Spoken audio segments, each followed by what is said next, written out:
Hello, I'm Dr. Ron Weiner. I'm an asthma allergy specialist in Lawrence and Topeka. I've been helping patients with asthma and allergies for over 30 years, and I've been asked by the Topeka school nurses to prepare this video for them to review at their in-service.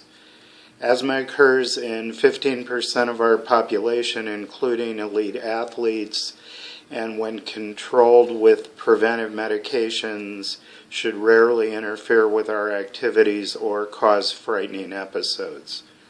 The most common symptom is coughing and may progress to wheezing or shortness of breath. Our airways are sensitive and become inflamed, causing excess swelling and mucus and airway constriction. So a normal airway, which is our goal to have this airway every day, mild asthma, moderate asthma, severe asthma with increasing amounts of mucus swelling and sensitivity in the airways. Rescue medication, albuterol, can briefly help the constriction, but preventive inhaled steroids are required to relieve inflammation, sensitivity, swelling, and mucus. Frightening episodes of asthma rarely occur in children or adults receiving regular preventive inhaled steroids delivered appropriately. Asthma triggers include viruses, so we should all get a flu shot every fall. Smoke, which should not exist in one's home or one's car. Allergies, including tree grass and weed pollens, dust mold, and animal danders.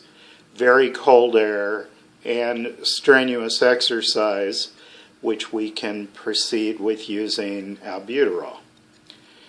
Asthma is not under control if needing rescue albuterol more than twice weekly, or if nighttime symptoms occur more than twice monthly, or if one needs oral prednisone more than once a year.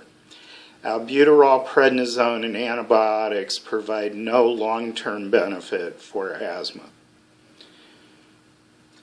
When non-smokers are diagnosed with bronchitis, or children are repeatedly diagnosed with croup, walking pneumonia, bronchiolitis, reactive airway disease, we should be asking about asthma, which is most likely the diagnosis, and asthma often goes undiagnosed, which precludes anyone getting preventive therapy that they require. A peak flow meter can help monitor asthma by objectively measuring airway function. Inhalers must be used optimally, including the use of a spacer with standard inhalers. So bigger kids and adults would put their inhaler into this spacer and breathe in after pressing. Babies and toddlers would use a spacer with a mask, or bigger kids that don't correctly coordinate the adult spacer. There are breath-activated inhalers, which are the only kind of inhaler that doesn't require a spacer, and obviously one has to be instructed in appropriate use of this inhaler.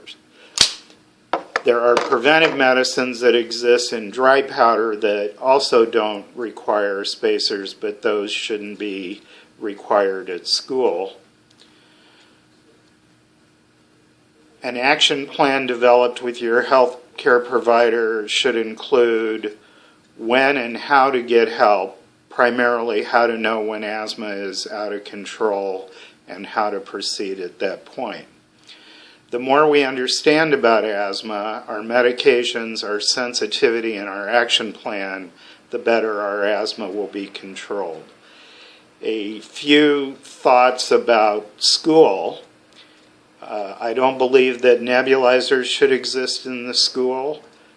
We very rarely use a nebulizer in our practice for the last 20 years, because an inhaler with a spacer works as good or better, is much less time consuming, much more convenient. Preventive medicines are required daily at home, not at school. It shouldn't be the school's responsibility to give a child's daily preventive medicine. What happens on weekends? Rescue albuterol should rarely be required at school. Frequent use suggests asthma is poorly controlled. The exception would be albuterol used before planned strenuous exercise or albuterol used before going out in bitter cold air.